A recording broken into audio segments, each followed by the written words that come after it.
Congress guarantee స్కీమ్ల అమలులో గందరగోళం నెలకొంది. ప్రజాపాలన అంటూ పేరు పెట్టిన కాంగ్రెస్ సర్కార్ అందులో ప్రజలకు కలిగే ప్రయోజనంపై మాత్రం దృష్టి సారించలేదు.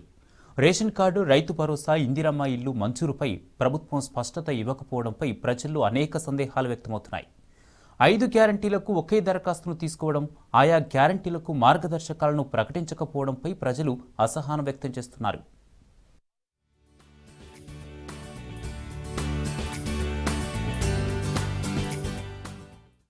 రేషన్ కార్డు ఉంటేనే Rythu Bharosa అందనున్నదా?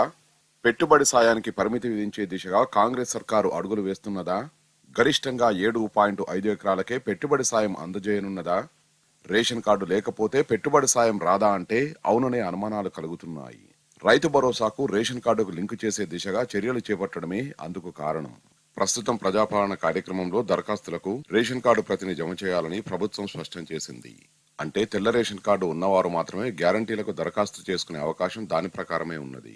దరఖాస్తులో ration card number, Rythu Bharosa కాలం ఉన్నాయి. దీన్ని బట్టే పెట్టుబడి సాయానికి రేషన్ కార్డుకు లింకు చేస్తారన్న అనుమానాలు మరింత బలపడుతున్నాయి. సాధారణంగా ప్రతిసారి సీజన్ కు ముందు కొత్త రైతులు ఎవరైనా ఉంటే వారి నుంచి ఆయా ఏఈఓలు దరఖాస్తులు స్వీకరించి వారి పేర్లను రైతు బంధు జాబితాలో చేర్చుతారు. కానీ కాంగ్రెస్ ప్రభుత్వం రైతు భరోసాకు కొత్త రైతుల ఎంపికను ప్రత్యేకంగా రేషన్ కార్డుతో సంబంధం ఉన్నటువంటి గ్యారంటీల దరఖాస్తులో చేర్చింది. ఇది ఏ మేరకు సక్సెస్ అవుతుందో పరిశీలించాక ఓ నిర్ణయం తీసుకునే అవకాశం ఉన్నదని తెలిసింది.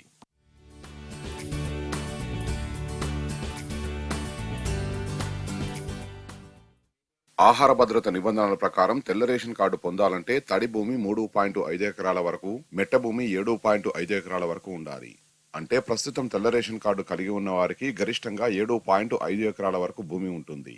దీంతో రైతు భరోసాకు తెల్ల రేషన్ కార్డును లింకు చేస్తే 7.5 ఎకరాల వరకు భూమి ఉన్న రైతులు మాత్రమే పెట్టుబడి సాయానికి అర్హులయ్యే అవకాశం ఉంటుంది.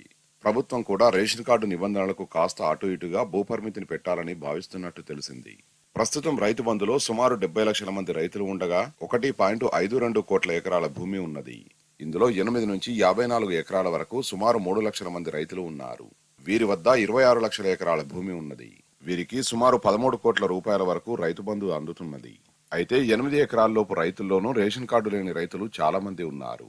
ఇప్పుడు వారు రేషన్ కార్డు లేకపోతే రైతు భరోసా ఇవ్వరా అని ఆందోళన చెందుతున్నారు.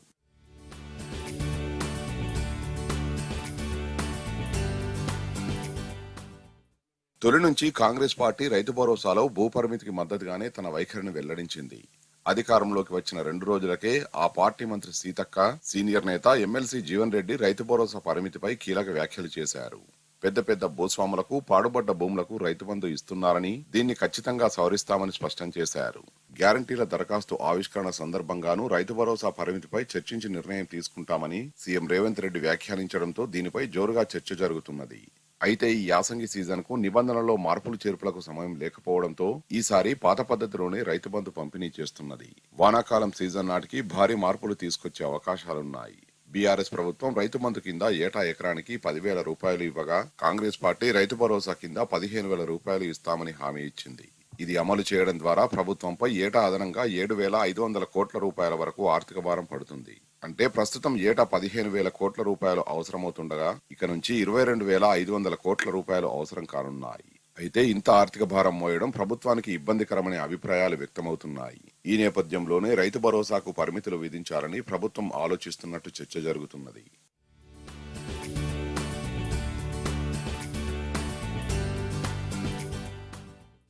ప్రభుత్వం ప్రకటించిన ఇందిరమ్మ ఇండ్ల పథకంపై ప్రజలు కోటి ఆశలు పెట్టుకున్నారు. దరఖాస్తు చేసుకునేందుకు లక్షల మంది ప్రజలు సిద్ధంగా ఉన్నారు. గత బీఆర్ఎస్ ప్రభుత్వం ప్రకటించిన గృహలక్ష్మి పథకానికే దాదాపు 15.5 లక్షలకు పైగా దరఖాస్తులు వచ్చాయి. ఇప్పుడు ప్రభుత్వం జాగా ఉన్న వారికి ఇంటి కోసం 5 లక్షల రూపాయలు, జాగలేని వారికి స్థలంతో పాటు ఇంటి నిర్మాణానికి 5 లక్షల రూపాయలు ఇస్తామని ప్రకటించడంతో ఎన్ని దరఖాస్తులు వస్తాయో అనేది అంచనాకు దొరకడం లేదని అధికారిక వర్గాలు చెబుతున్నాయి. లబ్ధిదారుల ఎంపిక ఎలా అనే దానిపై ఇంకా మార్గదర్శకాలు కూడా సిద్ధం కాలేదు. రాష్ట్రంలోని కాంగ్రెస్ ప్రభుత్వం 6 గ్యారంటీలకు సంబంధించి గురువారం నుంచి దరఖాస్తుల స్వీకరణకు సన్నాహాలు చేస్తున్నది. ఇందులో ఇందిరమ్మ ఇండ్ల అంశం అత్యంత ప్రధానమైనదిగా చెప్పవచ్చు. గత బీఆర్ఎస్ ప్రభుత్వం పేదల కోసం డబుల్ బెడ్రూమ్ ఇళ్ల నిర్మాణాన్ని చేపట్టిన విషయం విదితమే. జాగలు ఉండి ఇల్లు నిర్మించుకోవాలనుకునే వారి కోసం 3 లక్షల రూపాయలు చొప్పున ఆర్థిక సాయం అందించేందుకు ఉద్దేశించిన గృహలక్ష్మి పథకానికి ఇందిరమ్మ ఇండ్ల కోసం లబ్ధిదారుల ఎంపిక, ఇండ్ల నిర్మాణానికి మార్గదర్శకాలు ఇంకా సిద్ధం కాలేదు. ఇందిరమ్మ ఇల్లు కింద ఆర్థిక సాయం పొందేందుకు ఎంత జాగా ఉండాలి? ఇంటి జాగతో పాటు ఇంటి కోసం ఆర్థిక సాయం పొందాలంటే ఉండాల్సిన అర్హతలేమిటి? ఇంటి జాగా ఒకచోట ఉండి ఉద్యోగరీత్యా మరో చోట స్థిరపడిన వారి పరిస్థితి ఏంటి? గృహలక్ష్మి పథకానికి బడ్జెట్లో 12,000 కోట్ల రూపాయలు కేటాయించిన గత సర్కారు దరఖాస్తులు ఆహ్వానించగా 15,58,810 దరఖాస్తులు వచ్చాయి. ఇందులో సుమారు 11 లక్షల దరఖాస్తులకు అర్హతలున్నట్టు గుర్తించారు. ఇందులో దాదాపు 2 లక్షలకు పైగా మంజూరు పత్రాలను కూడా అందించారు. ప్రస్తుతం కాంగ్రెస్ ప్రభుత్వం తాజాగా ఇందిరమ్మ ఇండ్ల పథకాన్ని ప్రవేశపెట్టడంతో పాటు జాగలు ఉన్నవారు, జాగలు లేనివారు అందరూ దరఖాస్తు చేసుకోవాలని కోరింది.